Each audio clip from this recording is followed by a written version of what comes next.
Sebanyak 38 orang siswa Sekolah Olahraga Nasional Sumatera Selatan mengalami keracunan setelah diduga mengkonsumsi menu buka puasa ketika melakukan buka bersama.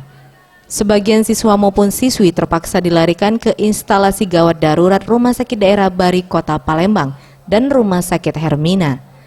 Para siswa dengan didampingi orang tua serta guru pengajar terlihat memenuhi ruang instalasi gawat darurat Rumah Sakit Bari. Diketahui rata-rata para siswa mengeluh kepala pusing yang berlanjut muntah-muntah serta gangguan pencernaan.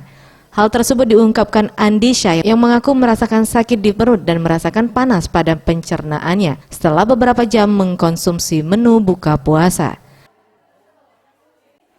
Terus langsung ke rumah sakit kita? Belum. Selasa masih ngerasa dulu. Ini bawa belum. Baru pagi tadi baru dibawa ke rumah sakit. Sekarang cak mana kondisi? Apa masih ngerasa ini? Masih ngerasa, masih panas. Masih panas sama mual ya? Wakil Direktur Pelayanan Rumah Sakit Bari Dr. Ayus Astoni mengatakan, dari 33 pasien yang datang di Rumah Sakit Bari, ada 6 pasien yang kondisinya lebih berat daripada yang lain. Kemudian ada 4 orang siswa yang sudah diizinkan pulang, dan sisanya masih diobservasi di IGD Rumah Sakit Bari. Saat ini kondisi para siswa mulai stabil, pihaknya pun juga telah berkoordinasi dengan BP POM untuk memastikan penyebab keracunan tersebut. Mereka menduga ini dari makanan yang dimakan pada waktu makan berbuka pada hari Senin sore itu. Karena memang serentak, jadi yang ada berapa siswa dan yang terkena ini cukup banyak, 33.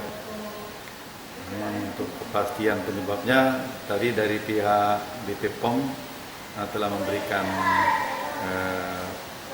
wadah ya, untuk pemeriksaan sampel muntah dan pemeriksaan sampel dari rectal swab dari kotoran. Pak, untuk yang dirawat ini kondisinya bagaimana, Pak?